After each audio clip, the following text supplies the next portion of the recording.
morning, everyone. Let me first thank BMU Munjal University for calling me here, inviting me, and then giving the opportunity to share few of our basically the challenges and what we accomplished in our mission to Moon and mission to Mars. So I thought, let me take you to the journey where we started in those early days, and then how we reached to Moon and Mars, and now further beyond also we are trying to go. So this is few of the slides. Maybe I don't want to go too technical, but yes, just try to bring out the real challenges and the most important thing, how the women scientists, the role of women scientists was so important in these old missions. So yeah, I don't have the remote, so I need to say next. Sorry, yeah, next. It's going? Yeah.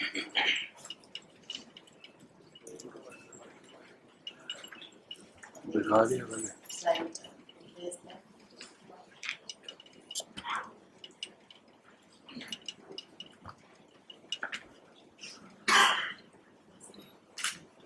Yeah.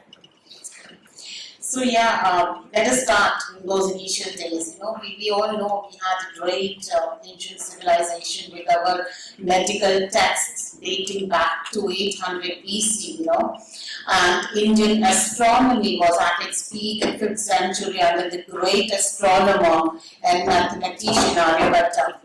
And Aryabhatta, he figured out that Earth revolved around the Sun some 1,000 years before the Europeans did it.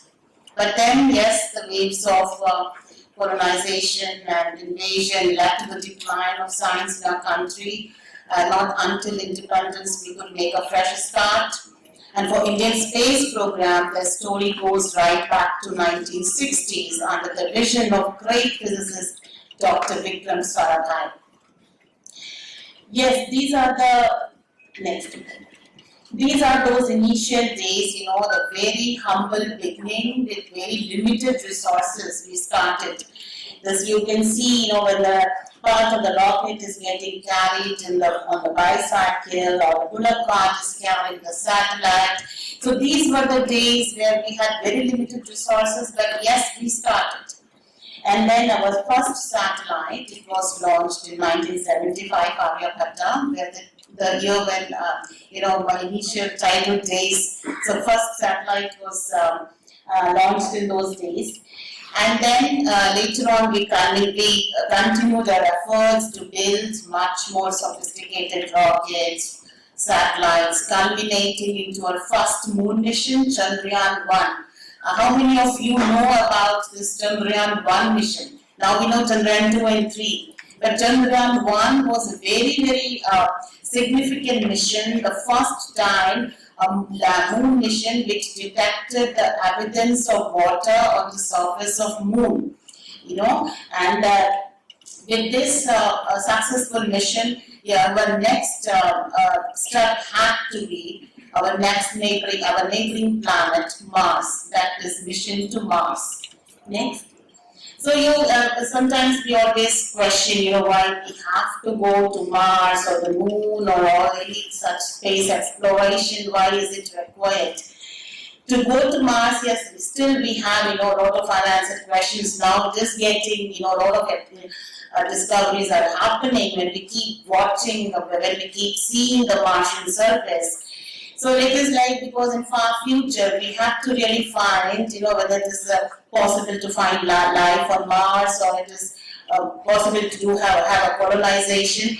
But interesting fact is that some the data suggests that billions of years ago, when our planet was just a ball of molten iron, Mars was having sufficiently thick atmosphere and sufficient amount of water which could sustain life.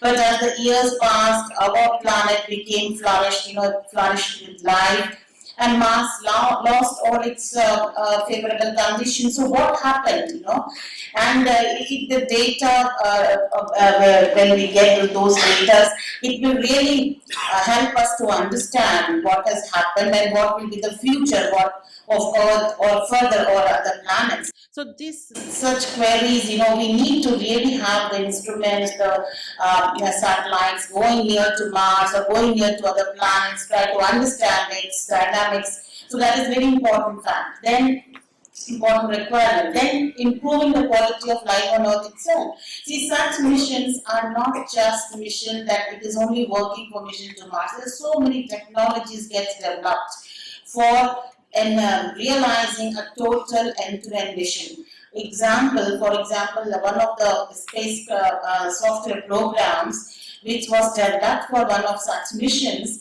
which it was used with X-ray images, it did a better job in detecting early stages of breast cancer than the conventional method. So this cross-pollination of fields, working in one and innovating in others, this undoubtedly improves the quality of life. And yes, the next important thing, inspiring the whole new generation of space explorers, young students, the academicians who will work, this is very important aspect to have a very, very strong inspiration throughout the country. For a developing nation, it is very important. So for all these missions, we had the mission to Mars. But yes, what were the challenges? Because as I told you, till that time, we had the mission to Moon, Chandrayaan-2. So the major difference, what is any mission which is beyond Earth's regime, is that these are missions like Moon or the other satellites. We had a good experience where the satellite or Moon also is around revolving around the Earth itself. It is within the gravity of Earth. This is the first time that when we have to break the gravity of Earth, start moving in the deep space, and then we should have a technology to get acquired by the Mars gravity. This is something very new for us. And what was so challenging, it is like, everybody will be knowing everything is limited by the speed of light. Is it not? Any signal you send, it comes back. It is driven by the speed of light. The more you go deep into the space, the signal which you, for like all other satellites, let us talk about like navigation satellites which we talk about, communication satellites where we are getting a lot of, your full GPS system is working with navigation system. All the set of satellites we can do micromanagement. Means any problem is there, you get the data, you will always be able to correct it in time because it is just very near to the Earth's surface. So light, signal when you send and get back, it's very fast. But then go deeper into the space as the distance increases, this signal to and fro, what we call the round trip time, it can go up to the order of 20 minutes to 40 minutes. What does it mean? For example, just a very simple example, if you have a remote control in your hand and you want to switch on a bulb, immediately the bulb will come on. But in such cases, it will take 20 minutes for the bulb to come on and 20 more minutes to understand whether really the bulb has come on or not. Such a huge time delay. What it demanded? It demanded to build the systems which are capable of doing self-diagnostics, because as I told, no possibility of doing micromanagement. We can't, any problem in the satellite, in the system, human or from ground, we cannot correct it. So we have to have the systems which are capable of doing self-diagnostics, self-recovery, without affecting the functionality of the system, and then all the instructions to be, executed with precision, because again, any single bit of error will jeopardize the whole mission. By the time you realize the system is gone. So that was the first time we had to build full-scale onboard autonomy, and this is the statistics at that time. The many missions of NASA and ESA and China, they actually, out of 51 missions, only 21 was successful. Success rate is less than 50% and no one could do it at the first attempt. That was the statistics telling at that time. So yes, it was a very, very challenging thing and important thing. It all had to be done in just 18 months of time.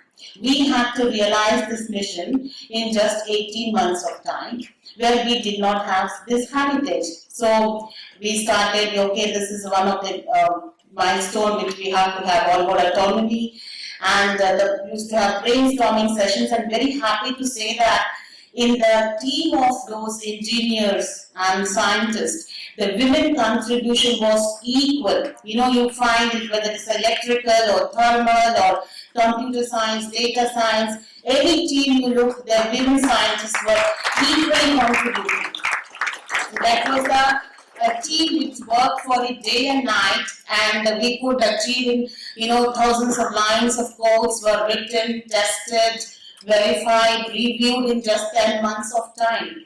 And we have to do, because see, once you are sending something in such a deep space and you do not, you have to really ensure everything works. When if something goes wrong, also things should not fail in the overall functional way. So we had to create a lot of anomalies, lot of failures in the system and see whether the system responds as expected or not. So all those things were that we can understand that so many test cases, so much of work day and night, and we could do it in 10 months of time. Next. So this is just a show, what was very important in here. This is a trajectory where you have to design, like till that time we know that how to go to moon and how to put a satellite in some 36,000 kilometer altitude, where we have this communication satellites and navigation satellites.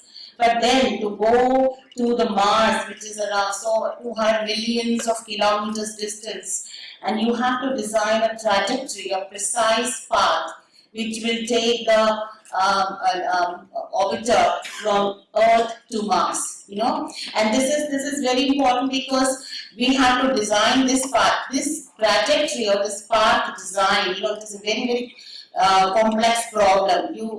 Maybe some of you maybe students of science and mathematics, you may be knowing anything to solve. We have when the satellite is moving around the Earth, it's a two-body problem, is it not? So you have heard of two-body problem, three-body problem, but here we have four-body problem. What are the four bodies? We have Earth, we have satellite, we have Sun, we have Mars. To solve such a complex dynamics problem, it is first time we have to do it. Then nobody will tell you, in the textbooks also, if you go, there will be all there, but at the end, the precision what is needed, the solutions of those problems what is needed is not there anywhere as such. So we have to, yes, sit together with our all navigators or mathematicians, physicists, find out how to solve this problem. Like four-body problem was split into multiple two-body problems, and then we are thinking, okay, that's all mathematics, or that's all solution how we got. What I want to tell is this was also one of the first thing we did first time. We did in Mars orbiter mission. And the important point here is we have to design a path which requires anything. If you use, you need energy, is it not? You need energy to thrust or energy to leave the Earth's gravity. You need energy to reach, to get acquired by the Mars gravity. It's everything in that time. Energy is nothing but the propulsion. Like how your car is driving. Similarly, we have the propulsion system on the spacecraft. But we should have that propulsion with minimum requirement. We should not just so much. It's very, very limited limitation that we cannot carry so much of fuel or so much of propellant in the deep space. So we have to design everything with minimum fuel. So this is that also is possible if there's a particular geometry formed between Earth and Mars, that if you launch in that window, it's called the launch window, if you launch in that launch window, it will allow to reach Mars with minimum fuel. But that window comes only once in 26 months. If you lose that window again, you have to wait for 26 months. So we did not have deadlines of it. Okay, it is not, work is not over on this day, let us make it 1 week more, let us make it 1 month more. No, not like that. We have to do it. If you miss it, again that next window will be 26 months later only. So we didn't have any option that yes, but we have to do it the first attempt itself. Next. So yes, everything was, this is a picture where it's showing that satellite was taken to the launch vehicle and it is getting mated with a launcher, that is our PSLV, Prolapse Synchronous Launch Vehicle, and everything was fine. But then we thought, okay, let us further. There was when we discussed, there are further options or further minimizing of the fuel was there. See, what happened is, next thing, yeah.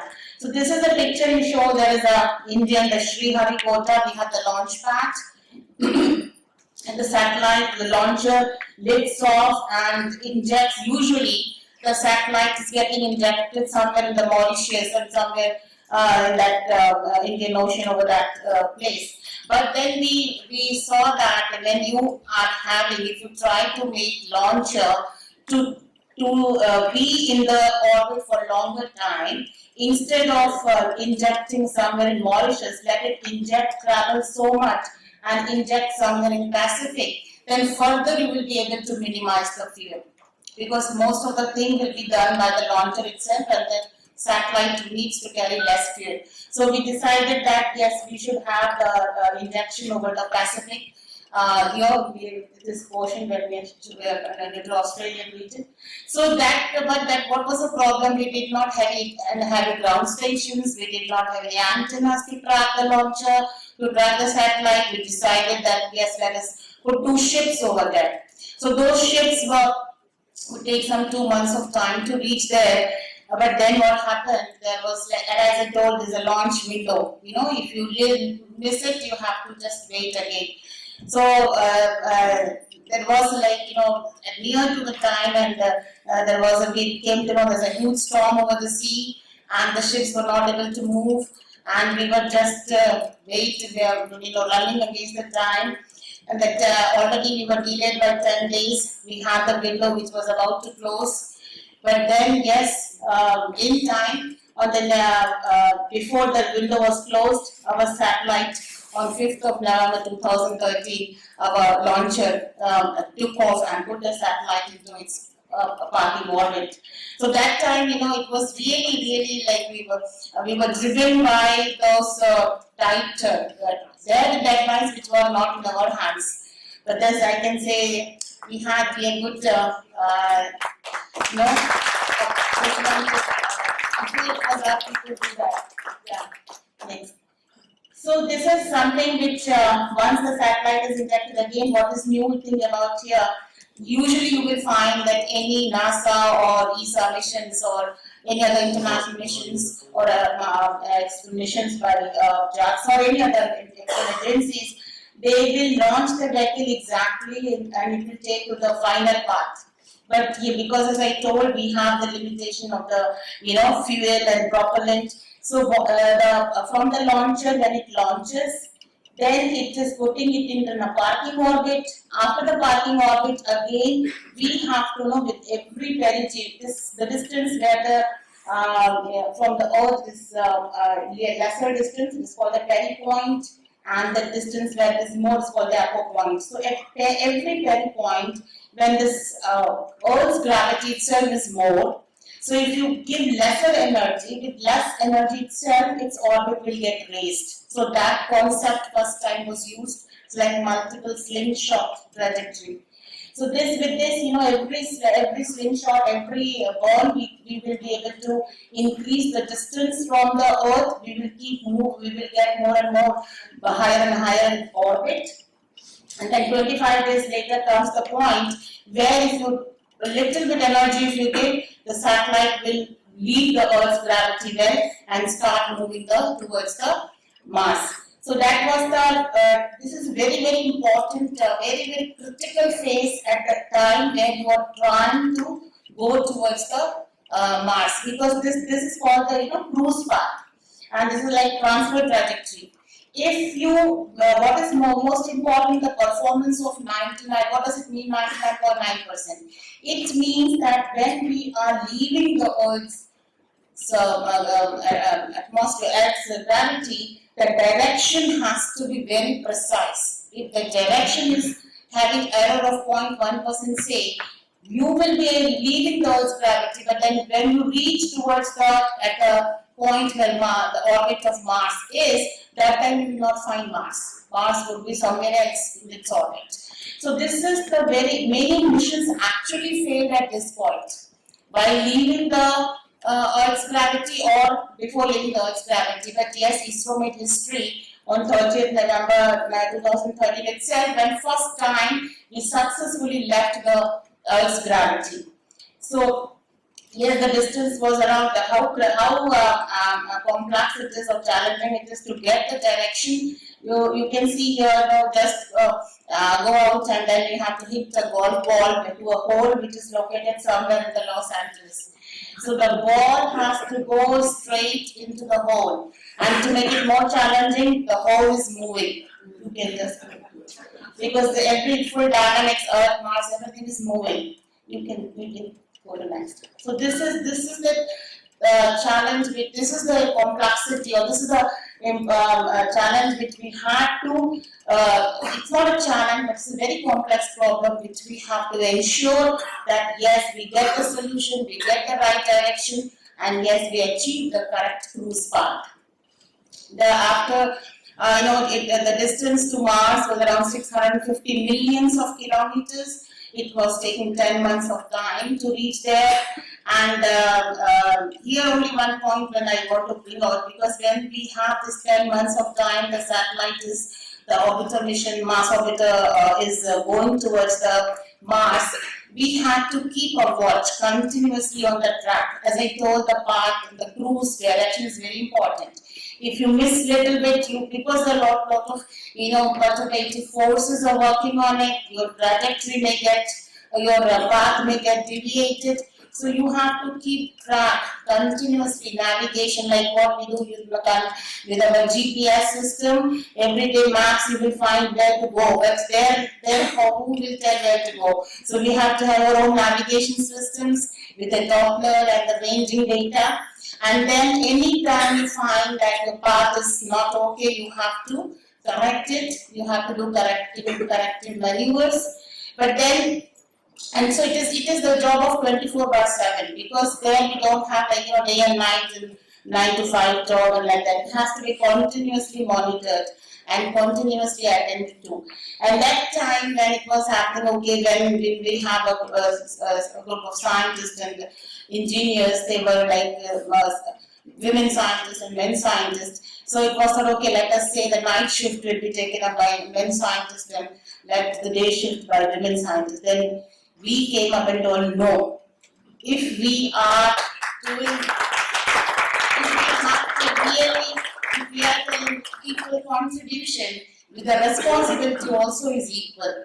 So all scientists, women scientists, where they have small kids and all, so everything, as Madam told, that yeah, we have to have helping hands. We have to really, we have to have an ecosystem which helps on those times. We have to really. So all things were done. ISRO also provided the good logistic support and everything, and women scientists also, did all the night shifts. So this was a D-Day, and then after 10 months of time, we were just 500 kilometers away from Mars. But reaching near to Mars doesn't mean that achieve the system, achieve the mission. Because what is really important, when you reach Mars, it is like Mars is also the gravity. It is a pull. It is pulling you. When it pulls you, it gives you the more and more energy. You get so much of velocity that instead of started revolving, getting captured by its gravity, it will just go as a flyby, because its energy is more than what is required to get captured by Mars. So we have to do something called Mars orbit insertion maneuver. We have to kill that energy. Whatever Mars is giving to its to orbiter, We have to kill that energy so that it can start revolving around it goes pushed into the gravity well of Mars. It is something called Mars MOI event, the MOI operation. It is one-time event. If you miss it, you lose it. There is no other chance.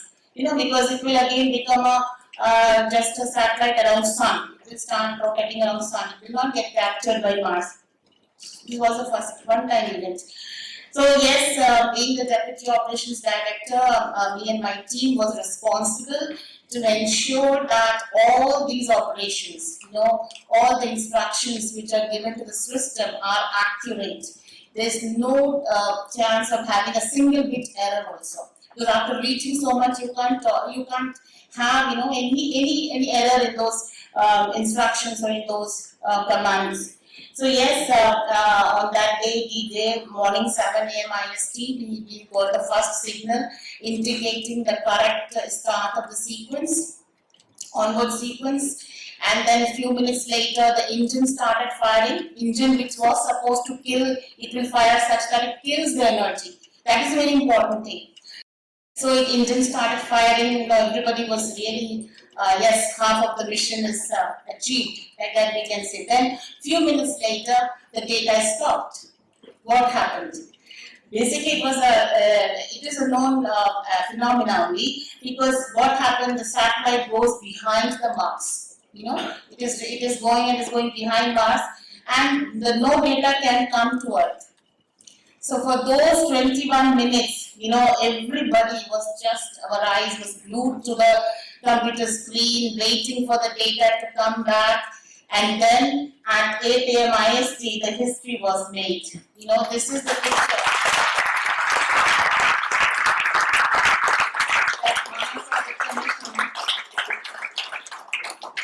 It successfully enters the Martian orbit, with many firsts into its account.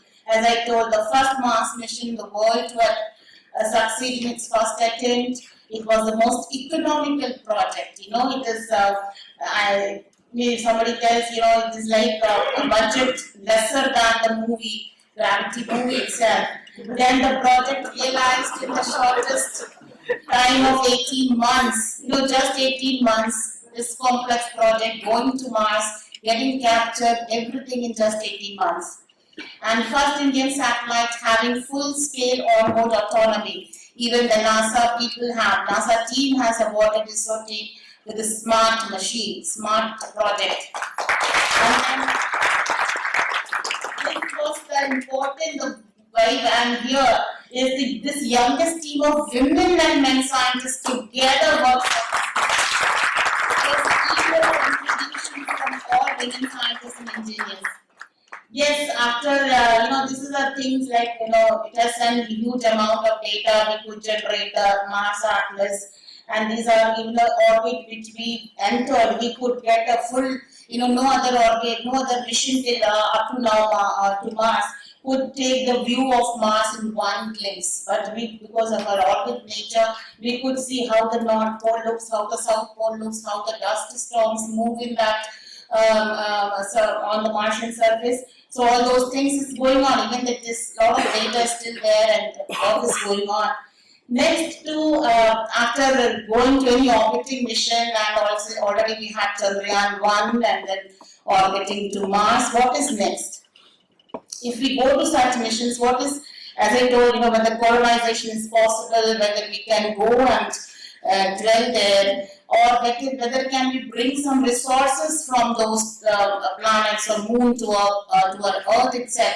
For means we have to do some resource utilization, bringing the resource, or at least go there. Means we have to know how to land on that body, is it not? So whether it's a planet or a moon. So next mission after orbiting is how to land. We should know the landing. Then only we can really say yes, we have the a real success.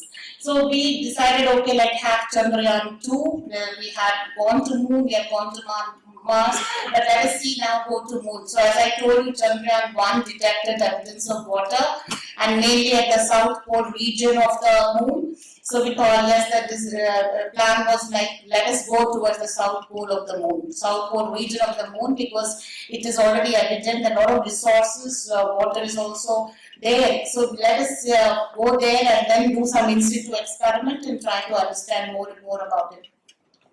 So Chandrayaan-2 mission was actually Chandrayaan-2 was a two mission in one. This one, like one we had an orbiter and had a lander.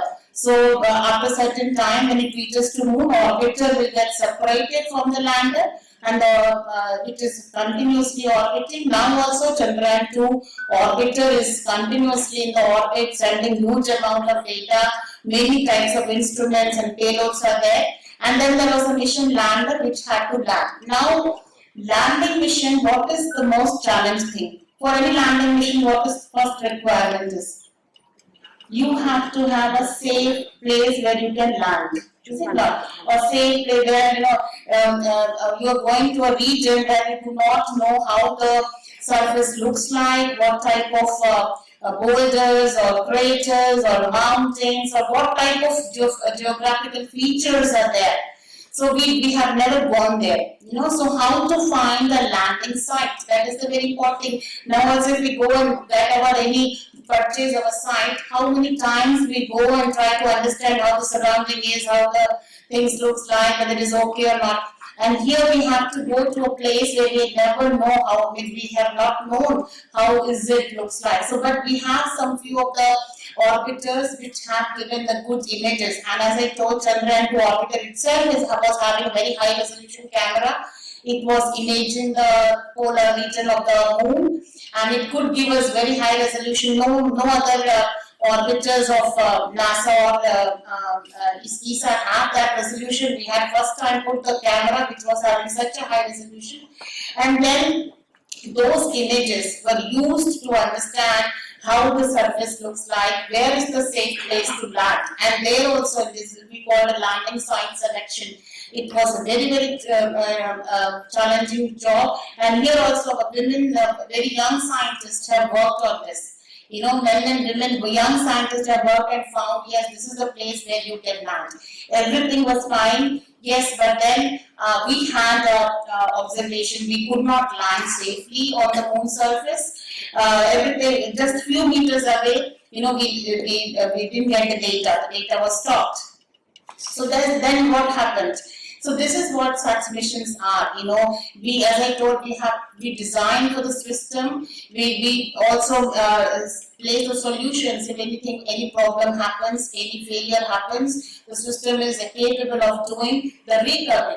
But then all these things you can do only the problems which you know that it can come, and you can put the solutions. That is called something known unknowns. But there are some things unknown unknowns, which we also not aware what can go wrong. Because it's the first time we are going to that place, there are certain amount of uncertainties will always be there up to how much I know. So yes, but then this mission, Chandrayaan-2 mission, provided the wealth of data to understand, yes, what improvements further we need, what are the enhancements we need to do, so that next mission can go. So this mission cannot be taken as a failure, or any failure in such missions cannot be taken as a failure, because they are a stepping stone to next success. They are providing the data which nobody has given you till that time. So yes, then we had, with all those improvements and enhancements and all that, we had Chandrayaan-3, and Chandrayaan-3, as we all know, on 23rd of August successfully landed over the south pole region of the Moon. So this is next picture. So this is like this is the CEO of the place where we landed. You see the surrounding, how it looks like. In that, all that craters, boulders, and all those things and shadows. Sometimes what happens, the sun itself will cast big shadow.